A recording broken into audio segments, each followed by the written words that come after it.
राम राम दोस्तों और मेरी माताएं बहनें, आशा है कि आपके ऊपर बाबा नीम करोली जी की अपार कृपा होगी।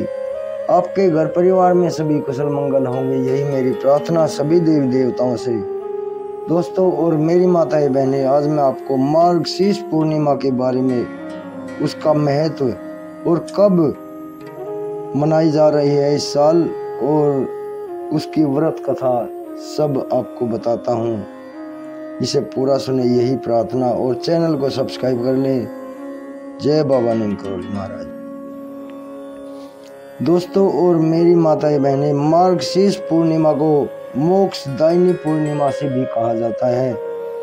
इसका हमारे सनातन धर्म में बहुत बड़ा महत्व है। विष्णु भगवान की और कृष्ण भगवान जी की इसमें पूजा की जाती है, उनका व्रत रखा जाता है। इस महीने 14 दिसंबर दोपहर बाद 4:30 बजे से मार्गशीर्ष पूर्णिमा का आरंभ होगा और 15 दिसंबर दोपहर बाद 2:31 पर इसका समापन होगा और इसका व्रत 15 दिसंबर को ही रखा जाएगा। तो अब चलते हैं, इसकी महिमा, इसका महत्व सुनते हैं और उसकी व्रत कथा भी सुनते हैं। मार्गशीर्ष पूर्णिमा के दिन कई श्रद्धालु उपवास रखते हैं। धर्म ग्रंथों के अनुसार इस पूर्णिमा के दिन व्रत रखने से जीवन के सभी कष्टों से छुटकारा मिल जाता है। ये व्रत बेहद फलदायी माना गया है। इस व्रत में भगवान विष्णु और चंद्रदेव की पूजा होती है। इस साल मार्गशीर्ष पूर्णिमा का व्रत 15 दिसंबर को रखा जा रहा है। बाकी व्रतों की तरह इस व्रत में भी कथा पढ़ना अनिवार्य माना गया है। अगर आप भी इस पूर्णिमा को व्रत रख रहे हैं तो ये कथा जरूर पढ़ें। कथा के अनुसार महर्षि अत्रि और उनकी पत्नी अनुसुईया महान तपस्वी और धर्मपरायण थे। महर्षि अत्रि अपने तप और योग के बल के कारण सभी से बहुत सम्मानित थे और उनकी पत्नी अनुसुईया भी अपनी पतिव्रता और सतीत्व के लिए काफी प्रसिद्ध थी। एक दिन उनकी महान तपस्या और सद्गुणों से प्रभावित होकर त्रिदेव ने उनकी परीक्षा लेने का निर्णय लिया। त्रिदेव भिक्षुकों के रूप में माता अनुसुईया के आश्रम में पहुंचे। शिव भगवान, विष्णु भगवान और ब्रह्मा जी तीनों माता अनुसुईया के आश्रम में पहुंच गए और उन्होंने उनसे भोजन की याचना की।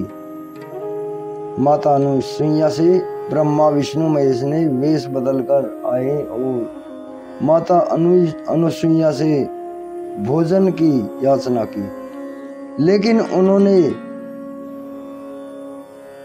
ये शर्त रखी कि माता अनुसुईया को उन्हें निवस्त्र होकर भोजन कराना होगा। अनुसुईया ने अपने सतीत्व और तप बल से उन तीनों को छोटे बच्चों में बदल दिया और फिर उन्हें निवस्त्र होकर भोजन कराया। जब महर्षि अत्रि वापस लौटे तो उन्होंने देखा कि 3 छोटे छोटे बच्चे अनुसुईया के पास खेल रहे हैं।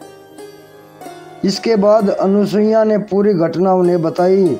महर्षि अत्रि ने अपने योग बल से तीनों के वास्तविक रूप को पहचान लिया।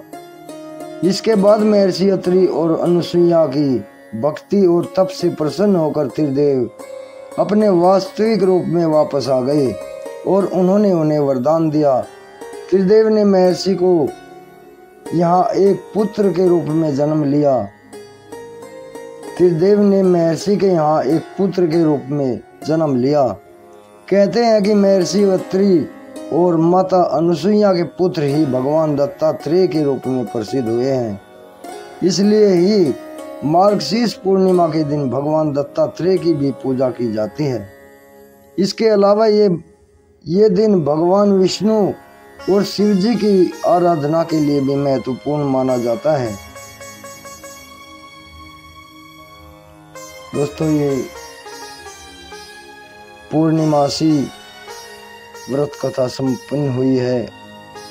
आप सभी के लिए फलदायी हो, संपूर्ण लाभदायक हो। आपके सभी के घर में सुख समृद्धि आए, इसी मंगल कामना के साथ मार्गशीर्ष पूर्णिमा का समापन हुआ। व्रत कथा का आगे भी शेयर करें और चैनल को सब्सक्राइब कर लें।